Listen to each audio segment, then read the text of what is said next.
Assalamualaikum warahmatullahi wabarakatuh. Nama saya Miftahunisa Silma dari kelas R5A dengan NPM 2023-2150-0374. Di sini saya akan menjelaskan mengenai model EDI dan bagaimana cara pengimplementasiannya atau contoh dari pengimplementasiannya ke dalam proses belajar dan pembelajaran di kelas. Sebelum saya membahas tentang bagaimana cara pengimplementasiannya, saya akan membahas tentang model EDI-nya terlebih dahulu.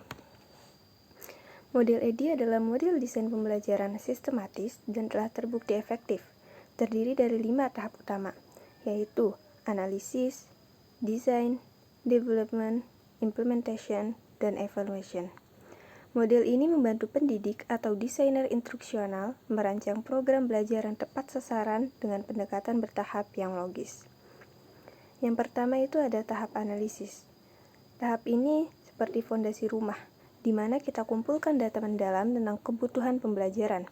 Kita identifikasi profil peserta didik seperti usia, latar belakang pengetahuan, dan motivasi mereka melalui survei atau wawancara. Selain itu, analisis mencakup kesenjangan kinerja, tugas yang harus dikuasai, serta sumber daya dan kendala yang ada, sehingga tujuan pembelajaran menjadi jelas dan realistis. Lalu yang kedua ada tahap desain. Dari hasil analisis, tahap ini menyusun rencana rinci seperti blueprint proyek. Kita rumuskan tujuan pembelajaran yang spesifik dan terukur. Pilih strategi pengajaran yang sesuai, misalnya kombinasi ceramah, diskusi, atau media digital, serta desain asesmen formatif dan sumatif. Storyboard materi dan kriteria evaluasi juga dibuat untuk memastikan segalanya selaras dengan kebutuhan peserta. Lalu yang ketiga ada tahap pengembangan atau development. Tahap ini fokus pada pembuatan materi secara nyata berdasarkan desain sebelumnya. Proses ini meliputi penyusunan modul, slide presentasi, video pembelajaran, atau platform interaktif, diikuti dengan validasi oleh ahli dan uji coba awal atau alpha testing pada kelompok kecil. Revisi dilakukan hingga materi siap digunakan, menjamin kualitas tinggi dan minim kesalahan. Lalu yang keempat ada tahap implementasi. Saatnya menerapkan program di lapangan dengan melatih fasilitator, mendistribusikan materi, dan memantau pelaksanaan. Dukungan teknis diberikan untuk mengatasi kendala, seperti masalah akses atau motivasi peserta, sambil melakukan penyesuaian kecil agar proses berjalan lancar dan efektif. Lalu yang terakhir ada tahap evaluasi. Tahap penutup ini bersifat berkelanjutan untuk mengukur keberhasilan program. Evaluasi formatif dilakukan selama proses untuk perbaikan cepat, sementara evaluasi sumatif di akhir penilai pencapaian tujuan, kepuasan peserta, dan pengembalian investasi atau ROI. Hasilnya menjadi masukan untuk siklus berikutnya, membuat model EDI interaktif dan selalu berkembang. Berdasarkan pembahasan saya sebelumnya mengenai model pembelajaran EDI, di sini saya berupaya untuk membuat modul ajar bahasa Indonesia SMA tingkat atau kelas 11 dengan judul analisis teks puisi menggunakan model EDI secara terstruktur dan mendetail. Setiap fase EDI diintegrasikan erat dengan materi puisi, di mana kebutuhan siswa SMA yaitu memahami unsur intrinsik atau ekstrinsik puisi, menganalisis makna, dan menghasilkan karya interpretatif menjadi dasar pengembangan dalam modul ini. Penjelasan fase demi fase menunjukkan bagaimana materi disesuaikan dengan karakteristik siswa yang abstrak dan kritis. Modul ini ditargetkan untuk 2 kali 45 menit dalam satu pertemuan dengan 30 siswa kelas 11. Dan kompetensi inti yaitu siswa mampu menganalisis teks puisi secara kritis untuk mengungkap makna dan nilai budaya. Fase yang pertama yaitu analisis atau analisis kebutuhan. Fase ini mengidentifikasi masalah pembelajaran, karakteristik siswa, dan tujuan materi. Untuk materi analisis teks puisi di SMA, yang pertama ada analisis kebutuhan siswa. Siswa kelas 11 SMA sering merasa kesulitan mengidentifikasi unsur puisi yaitu diksi, imaji, dan rima, karena kurangnya paparan literatur kontemporer. Survei awal atau pretest menunjukkan 70% siswa hanya hafal definisi, tapi 40% gagal menganalisis makna mendalam. Data hipotesis dari observasi guru. Lalu yang kedua ada karakteristik peserta didik. Usia 16-17 tahun, berpikir abstrak atau Piaget, akrab digital atau suka video analisis puisi di TikTok atau YouTube, tapi kurang minat baca teks klasik.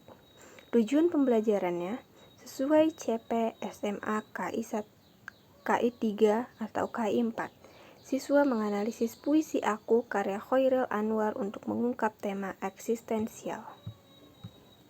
Sumber dayanya berasal dari buku teks kurikulum Merdeka, proyektor, worksheet digital, atau Google Classroom. Hasil analisis, modul fokus pada pendekatan interaktif untuk tingkatkan engagement 80%. Fase 2, desain atau perancangan. Fase ini merancang struktur modul berdasarkan analisis. Materi puisi disesuaikan dengan prinsip desain backward atau mulai dari outcome. Tujuan spesifiknya atau SLO yang pertama, siswa mengidentifikasi 5 unsur intrinsik puisi. Yang kedua, siswa menganalisis makna puisi Aku secara kelompok. Yang ketiga, siswa menghasilkan esai analisis singkat dengan 200 kata. Konten materinya. Di sini disediakan tabel, ada unsur puisi yaitu diksi. Penjelasan singkatnya, diksi ini merupakan pemilihan kata kuat. Lalu contoh dari puisi Akunya itu ada pada kutipan kalau sampai waktuku atau mendadak dan tegas. Lalu unsur puisinya ada yang imaji. Imaji ini gambaran indrawi. Contoh dari puisi Akunya itu ada di kutipan Aku mau hidup 1000 tahun lagi, yaitu visual futuristik. Lalu unsur puisinya ada rima dan irama. Penjelasan singkatnya, rima dan irama ini adalah pola bunyi. Contoh dari puisi Aku, pengulangan Aku untuk ritme pemberontak. Lalu unsur puisi tema. Penjelasan singkat itu adalah ide utama dari puisi. Lalu contoh dari Aku adalah perlawanan eksistensial. Lalu unsur puisi amanat. Amanat ini merupakan pesan moral. Contoh dari puisi Aku, hidup penuh perjuangan. Strategi pembelajaran, yaitu problem-based learning. Siswa analisis puisi secara mandiri, media video, animasi, puisi. Lalu penilaian desain, rubrik analisis, skor 1-4 untuk akurasi, kedalaman, kreativitas. Alur, yaitu pendahuluan mendapat poin 10, lalu selanjutnya eksplorasi mendapatkan poin 20, selanjutnya produksi mendapatkan poin 10, dan yang terakhir refleksi mendapat poin 5. Instrumennya ada lesson plan, handout, kuis Google Form. Lalu yang ketiga ada fase development atau pengembangan. Fase ini menyusun materi secara konkret. Uji coba prototipe puisi Aku dipilih karena relevan dengan isu remaja SMA atau identitas diri. Pengembangan kontennya ada dengan handout siswa, ringkasan unsur puisi plus teks lengkap. Aku, Khoiril Anwar, tahun 1943. Lalu media pembelajarannya bisa dengan video 3 menit, animasi puisi dengan narasi, dibuat via Canva. Worksheet, analisis puisi Aku dengan pertanyaan guiding yang seperti apa imaji yang membangkitkan emosi pemberontak. Lalu aktivitasnya, yang pertama ice breaking, bagikan kutipan puisi via WhatsApp. Lalu yang kedua kelompok yang terdiri dari 4 orang dengan mengidentifikasi unsur diskusi makna dari puisi Aku. Lalu yang ketiga individu, tulis paragraf analisis dari hasil analisis. Lalu uji coba dengan 5 siswa. feedback, tambah contoh visual, revisi, sederhanakan bahasa rubrik. Lalu alat bantu ada Google Slides untuk presentasi guru. Lalu yang keempat ada fase implementation atau implementasi. Fase ini menjalankan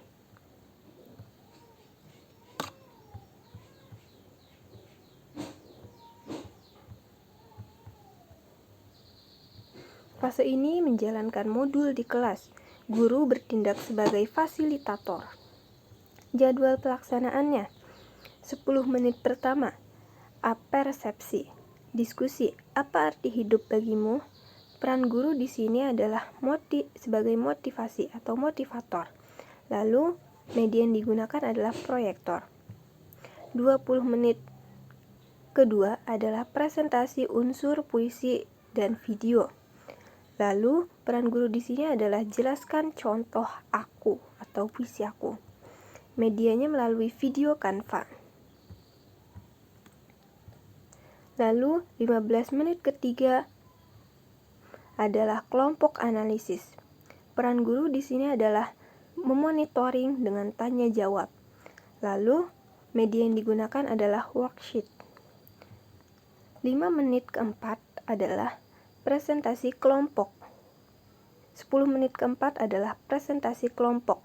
Di sini peran guru adalah sebagai feedback dengan medianya itu Google Slides. Lalu 5 menit terakhir ada refleksi dan tugas rumah atau PR. Di sini tugas guru adalah menilai secara formatif menggunakan media Google Form. Manajemen kelas.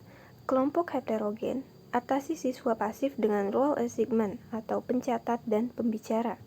Evaluasi proses, observasi partisipasi. 90% siswa aktif berdasarkan catatan guru. Lalu fase yang terakhir yaitu fase evaluation atau evaluasi. Fase ini mengukur efektivitas dan perbaikan. Gunakan model Kirkpatrick atau reaksi pembelajaran, perilaku, dan hasil. Instrumen evaluasi. Level Kirkpatrick yaitu ada reaksi siswa. Metodenya kuesioner pasca kelas dari skala 1 sampai 5. Target suksesnya rata-rata di atas 4. Lalu level Kirkpatrick yaitu ada pembelajaran. Metodenya pre-post test dengan 10 soal MC plus esai. Target sukses kenaikan skor sebesar 30%. Lalu level Kirkpatrick perilaku. Metodenya dengan observasi siswa terapkan di puisi lain. Lalu target suksesnya 80% siswa mampu. Yang terakhir adalah hasil atau portofolio esai dengan rubrik. Target suksesnya 75 skor sampai dengan lebih dari 80% skor. Data hipotesis hasil. Pretest rata-rata 65, post-test rata-rata 88. Feedback video membantu visualisasi imaji. Rekomendasi revisi. Tambah puisi modern, misalnya W.S. Rindra. Untuk fase berikutnya, integrasi AI analisis puisi untuk kelas digital. Modul ini siap dicetak atau diadaptasi ke platform LMS seperti Moodle. Total halaman ada 10 termasuk lampiran. Demikian mengenai model edi dari saya, kurang lebihnya mohon maaf. Wassalamualaikum warahmatullahi wabarakatuh.